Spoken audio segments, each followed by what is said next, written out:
Thanks.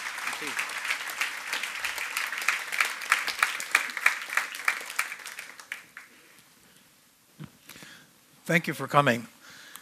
Niels makes me sound a little like Indiana Jones. And the problem with generous introductions is that the speaker often fails to live up to the promise that the introductions held out. I realize that this is the first lecture in a series, and it's new for me as well as perhaps new for you. And I gather that my job is to be provocative, hopefully amusing, and outrageous enough, as long as it's short of getting arrested, in order to create some food for thought and in order to lay some outrageous propositions in front of you. And perhaps during my talk you might think about three questions which are related in a sense to my talk. One of them is to ponder why it is that three grains alone, wheat, rice, and maize, account for something close to half of the total calories consumed by mankind today. How did this come to be?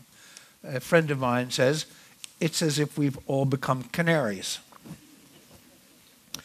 The second question is, isn't the state a strange institution after all, and how did we come to live in under political units that we call the state? The third question is, we understand that agriculture narrowed our diet and damaged our health, but could it also have made us stupider and less interesting as well? I'm interested in a larger sense in how we came quite recently in our species history to live in great heaps of people, domesticated plants, domesticated animals, and governed by the strange political units we call states, which we take for granted, especially if we live in the Danish welfare state. Reflect for a moment, perhaps, that Homo sapiens has been around for something like 200,000 years, and only for the last 50,000 years outside of Africa. The first evidence for sedentary communities appears perhaps 11,000 years ago. And the first evidence of domesticated plants and animals appear at roughly the same time. But, and here is the curiosity, I think, there is no evidence at all for villages living by domesticated agriculture on fixed fields until roughly 7,000 years ago. That is a gap of 4,000 years, 4 millennia. Consider what that does to our usual narrative of civilization. The usual story taught to school children like me, and that we absorb, is that the domestication of plants in particular allowed us to settle down in one place, practice agriculture, make little villages and then towns, and ultimately to create civilizations. Why then, if that's the case, was agriculture known but largely ignored or resisted for 4,000 years? I hope to clarify this puzzle. The state is a puzzle too. If civilization is an achievement of the state, and if early civilization means sedentism, farming, irrigation, and towns, then there's something very wrong with this historical sequence. All of these human achievements, sedentism, farming, irrigation, and towns, existed before anything like a state pops into view in the Mesopotamian lowlands. The first states do appear in Mesopotamia, a large part of the story that I plan to write, and the early towns of Ur, Uruk, and Eridu are the places where this story occurs. When they appear, something like 6,000 years ago, the first states, they are nothing more than a rounding error in the world's population, and they are tiny little spots on a dot, a globe, dominated by non-state peoples. They appear only in the last 3% of our history on the planet. And you might also ask yourself this question in terms of actually being governed. What do you imagine in terms of the presence of the state in people's lives? Ask yourself at what date most of the world's population would actually have come to know the routine of a tax collector as part of their life. My guess is that until at least 1600 AD, much of the world's population had avoided regular tax collection. States only fit into a very particular and uncommon ecological niche. They're like plants that only grow under certain circumstances. They need alluvium or loose soils, perennial water and navigable waterways, places where you can cram in as large a concentration of crops and people in the smallest space. I call such places the grain manpower module. It might also be called the late Neolithic multi-species resettlement camp. Now, a brief word about domestications. The first and most important of our domestications, I think, is the domestication of fire. And I'm fond of a story from a South African archaeological excavation that tells us something about the importance of fire.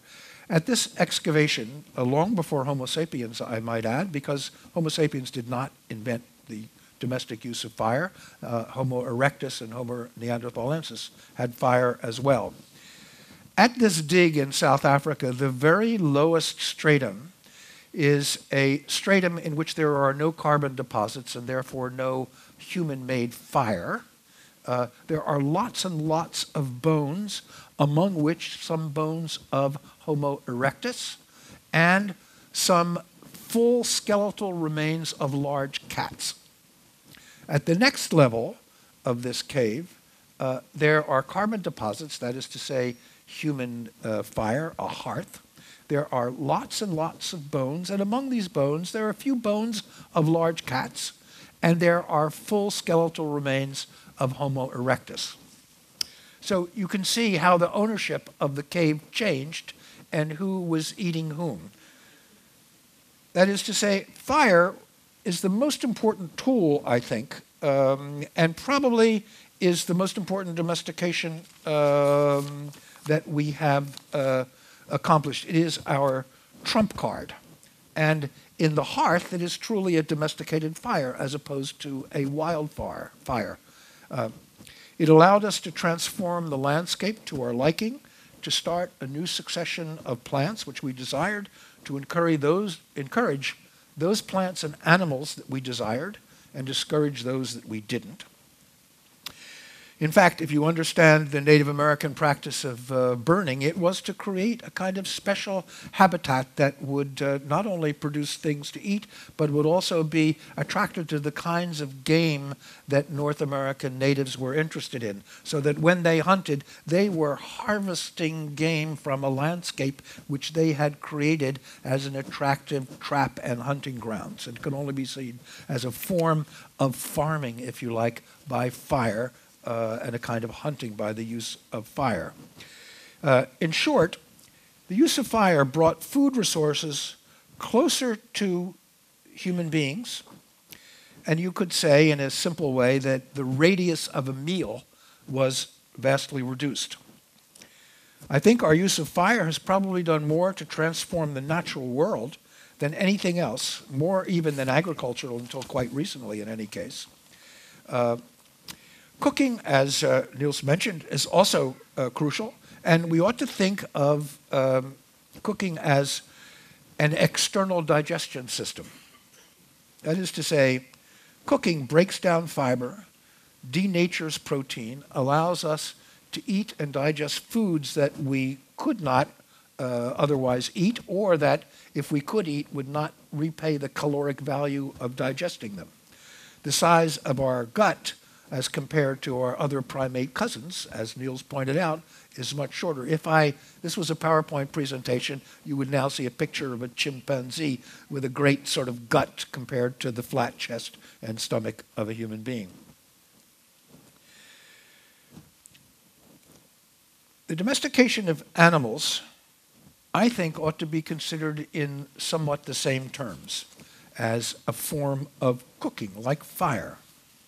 That is to say, what domesticated animals do for us is that they go out, far out, and they eat things that we could not find or we could not eat, and they bring it back to us in the form of protein and fat, which we do, in fact, love, and we then consume them. They are our dedicated four-footed foragers. And, of course, in the case of ducks, geese, and chicken, we have two-footed foragers as well. You could say that the hunted deer serves much the same purpose. And the difference with domestication, however, is that we take control of the reproductive functions of the animals and plants that we have domesticated by, in the case of sheep, I did raise sheep for 25 years, in confining and breeding the sheep, in eating the rams and keeping the reproductive ewes, in using the milk products, we, in a sense, take control over the reproductive functions of these animals. If we move to plants, there are some similar or analogous changes. And here I'm talking about the major grains in Mesopotamia, in this particular case, particularly wheat and barley. Just as only certain animals could be domesticated, only certain plants could be domesticated. They had to thrive in disturbed soils, and they had to tolerate growing in dense stands.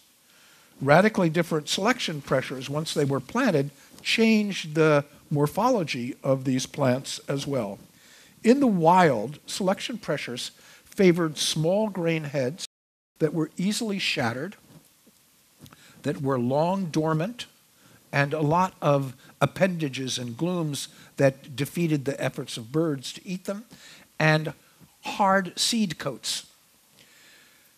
As domesticates, all these plants were, the selection pressure were changed, and we selected for non-shattering so that the seed head held together until the harvester came to collect it.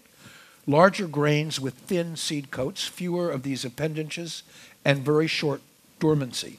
Again, if this were a PowerPoint presentation, I would show you the differences between the wild version of each of these plants and the domesticated version. And the changes are particularly dramatic in the case of maize, but they're fairly important in all of the other major domesticated plants as well. All of these things, of course, make it more difficult for these plants to thrive in the wild.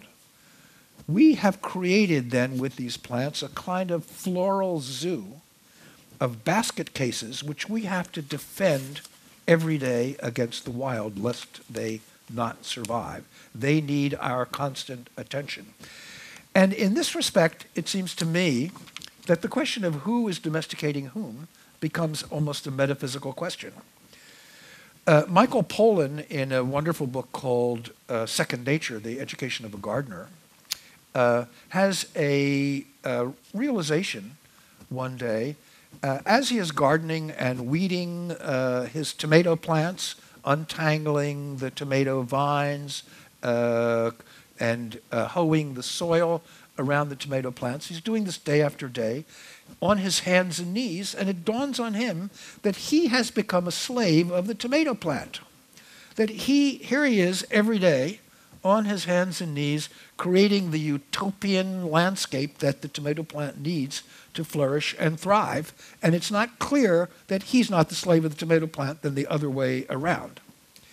The same is true for domesticated animals, and here Evans Pritchard, his famous monograph on the ultimate cattle people, the Nuer, had much the same insight about the Nuer and their cattle as Pollan had about his tomatoes. I'll quote Evans Pritchard because I think he expresses it beautifully. Quote, "It has been remarked that the Nuer might be called parasites of the cow, but it might be said with equal force that the cow is a parasite of the Nuer, whose lives are spent in ensuring its welfare. They build byres, they kindle fires, they clear corrals for its comfort, they move from villages to camps, from camps to camps, and from camps back to villages, for its health. They defy wild beasts for its protection, and they fashion ornaments for its adornment. It, the cow, lives its gentle, indolent, sluggish life thanks to the new heir's devotion. There are, of course, huge changes in animals under domestication. The most important for our purposes, I think, is that they lower the threshold of the startle and wariness response to the external environment and external stimuli is dampened.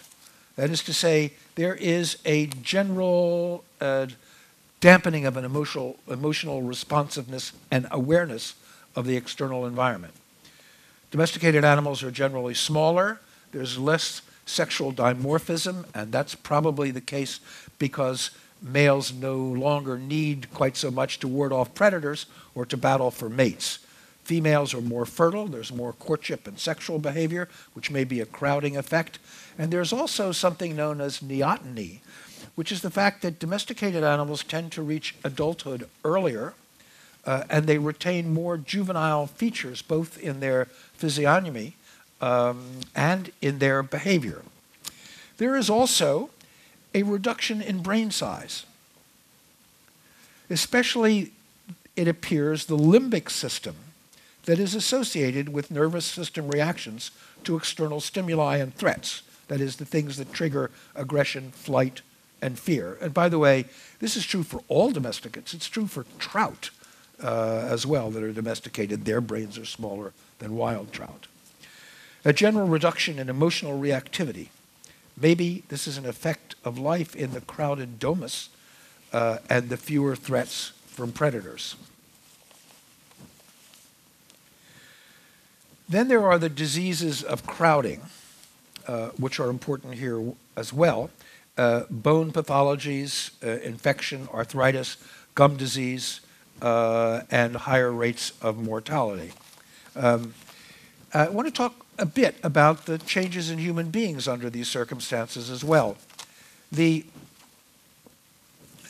If you want to tell whether a mature female skeleton in an archaeological dig came from an agricultural society or from a hunting and gathering society, all you have to do is examine the toes, because mature women in agricultural societies will have spent hours and hours every day grinding on their hands and knees, rocking back and forth with their toes curled under, and it leads to a characteristic form of arthritis that can be detected in the bone signature.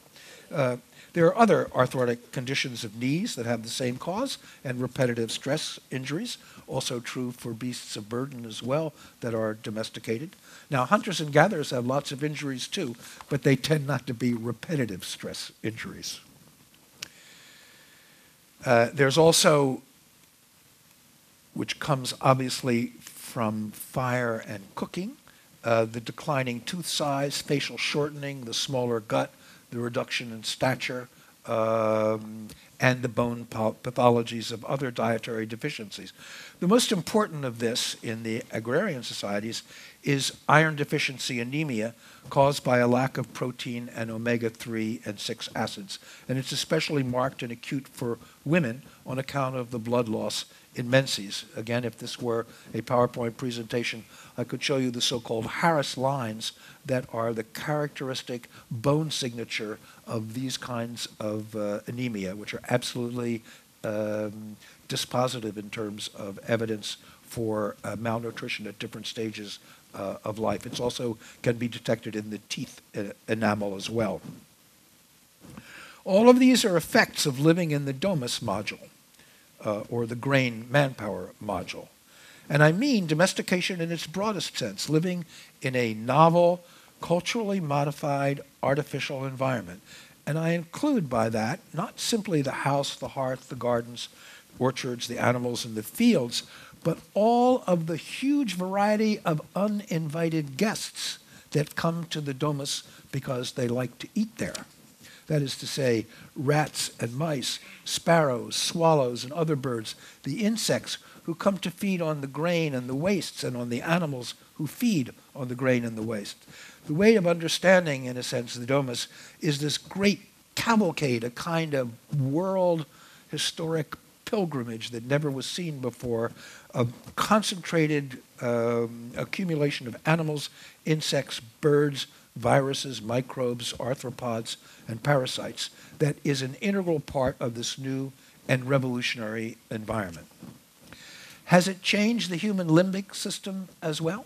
We're not sure. It's been suggested that it might have, and I'm not even sure how this could be successfully researched. But let us compare broadly the life world of the hunter and forager with that of the farmer. The hunter and forager's life is punctuated by bursts of intense activity that is enormously varied: hunting and collecting, fishing, picking, making traps and weirs, designed to take the best advantage of the tempos of the natural world. And tempo, I think, is the key word here. That is to say, for example, the movement of migration, annual migrations of game, of deer, gazelle, antelope, and pigs in the Mesopotamian alluvium. The key protein moment of the year was the gazelle migrations, in which in a week or so, by building walls and driving them into killing zones, one could have much of the year's protein in a very short period of time.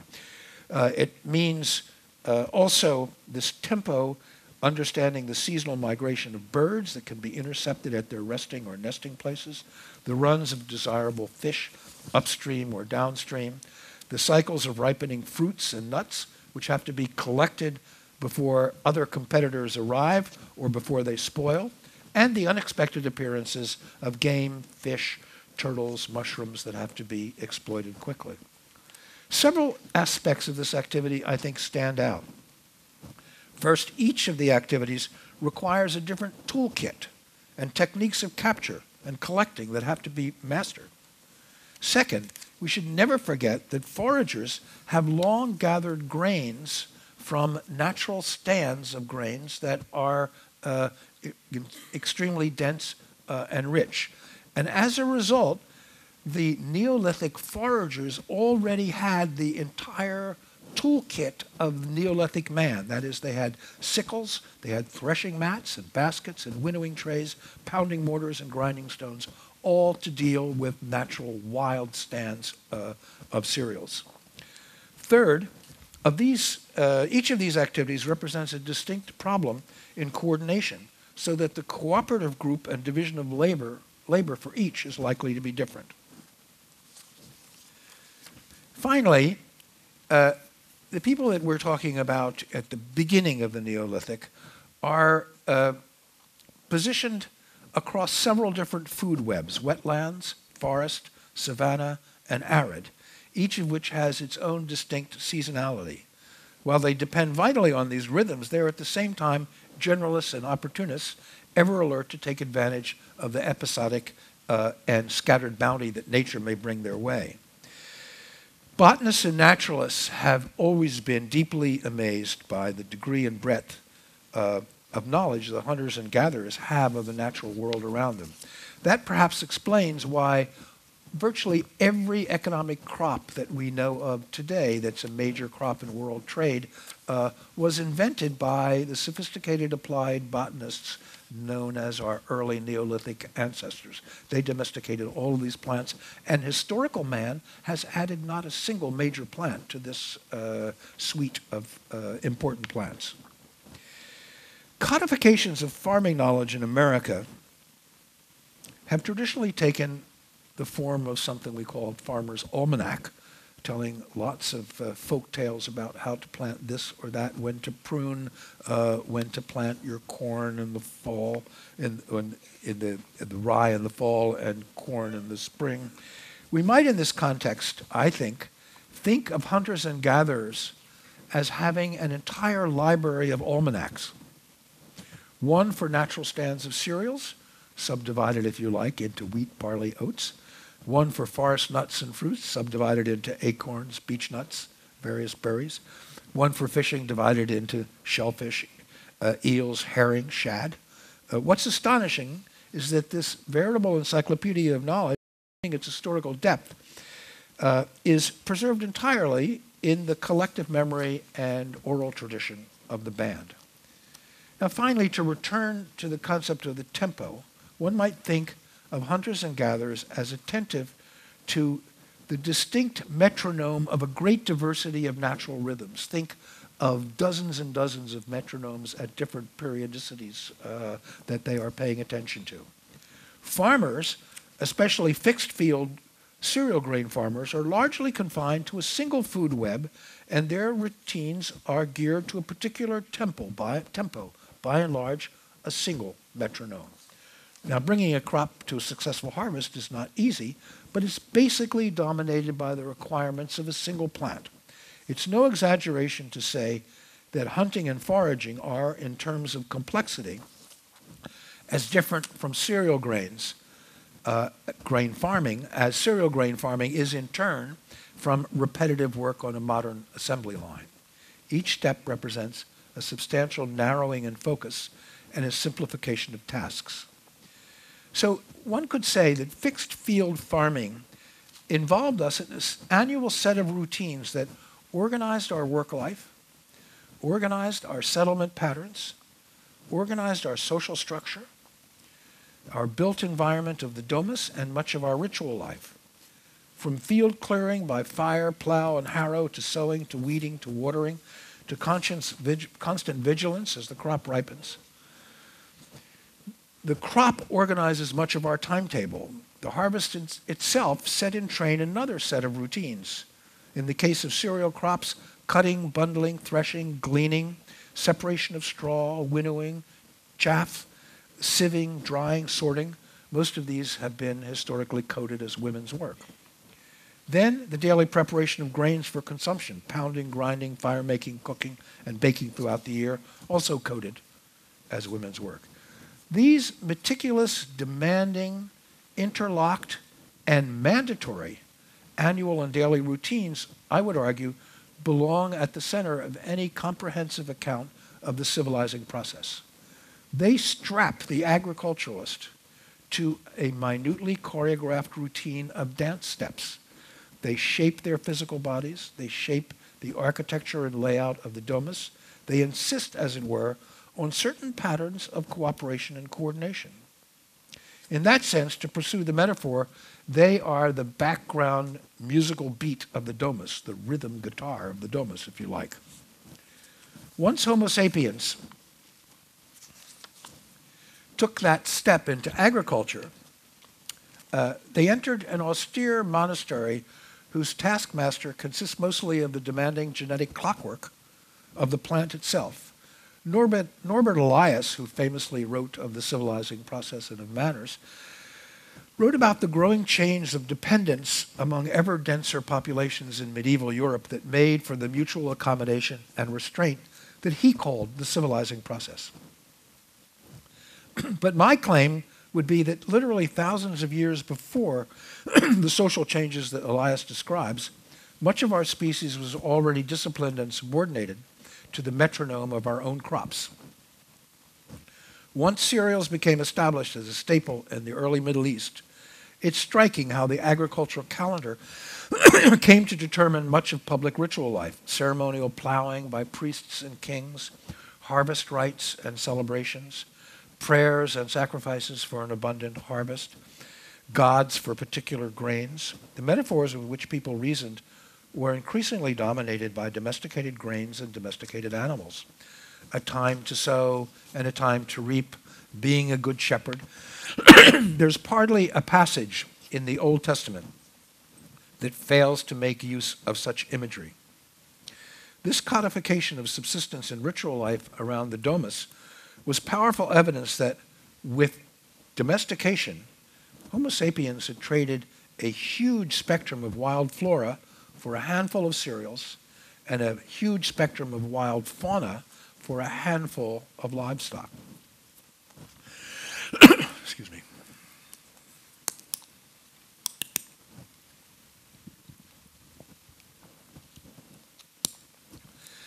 I'm tempted to see the late Neolithic revolution, for all its contributions to large-scale settlement, as something of a de-skilling, something comparable to a skilled artisan reduced to an assembly line worker.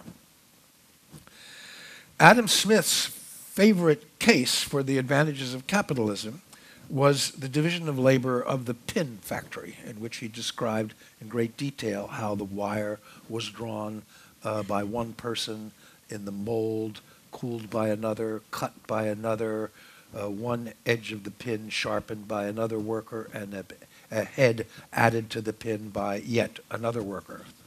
Well, Alexis de Tocqueville read The Wealth of Nations sympathetically and the example of the pin factory, and he asked, and I quote, "What can one expect from a man who has spent the last 20 years of his life putting heads on pins?" If this is too bleak a view of the breakthrough credited with making civilization possible, let's at least say that it represented at the same time a contraction of our species' attention and practical knowledge of the natural world, a contraction of diet, a contraction of space, and perhaps a contraction as well of the breadth of our ritual life. The question is, why would people avoid agriculture for other reasons as well? And the first, of course, has to do with drudgery. Hunters and gatherers, even today, when they've been pushed to the most unfavorable corners of the world, don't work very much. It's rare that they spend more than 50% of their waking hours in the quest for food. The rest they spend in leisure, play, and cultural elaboration. Marshall Solons called them the original affluent society. Fixed field agriculture is far more labor intensive. Esther Bostrup, the great Danish economic historian, showed how plow agriculture was avoided until population pressure and or a property system forced people into it. And when conditions allow, people exit this form of agriculture. One of the best examples is the 14th century Black Plague, which killed something like a third to a half the population of Western Europe.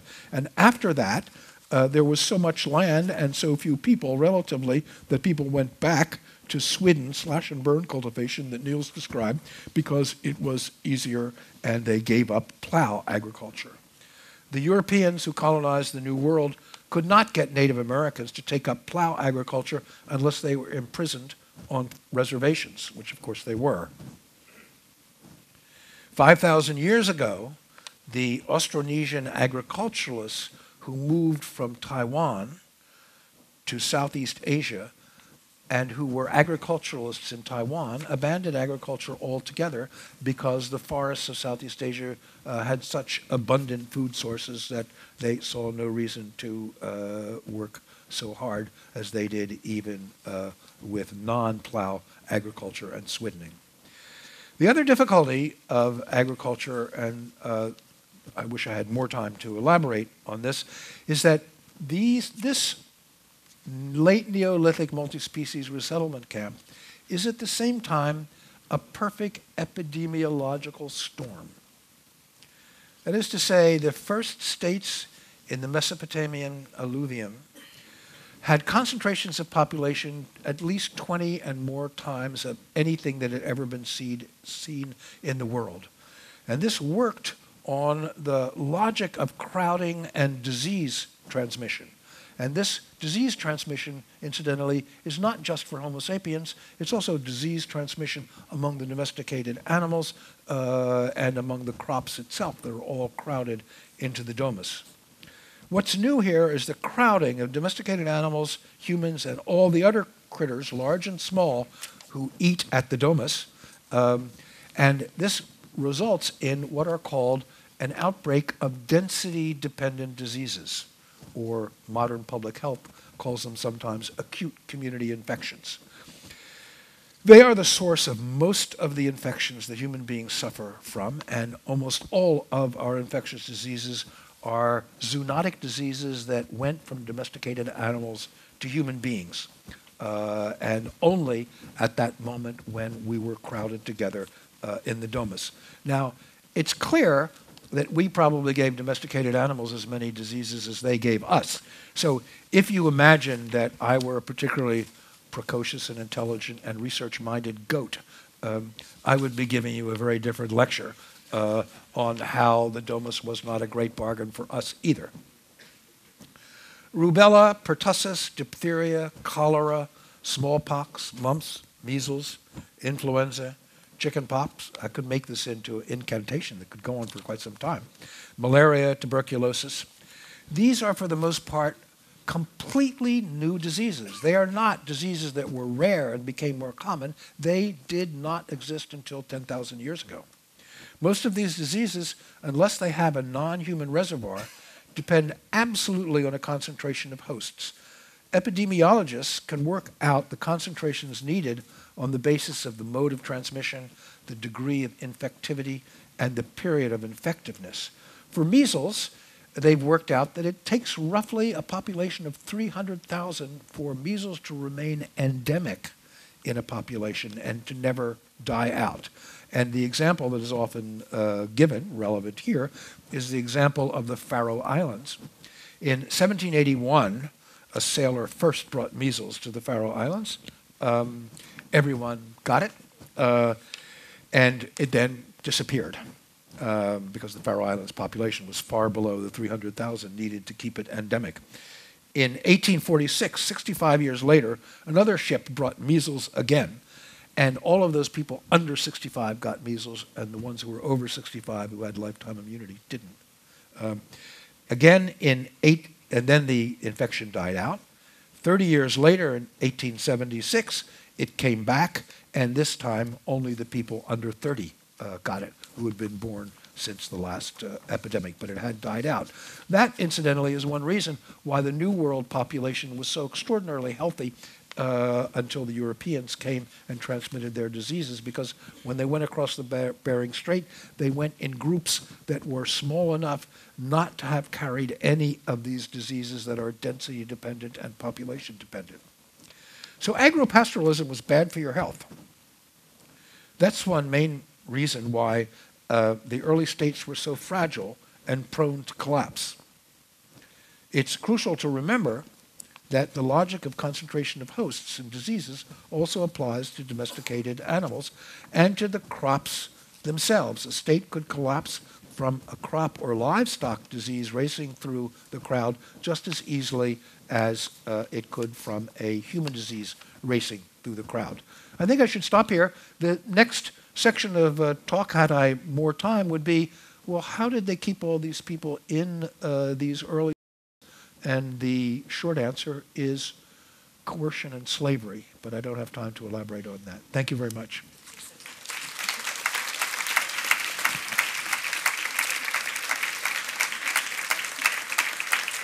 Thank you.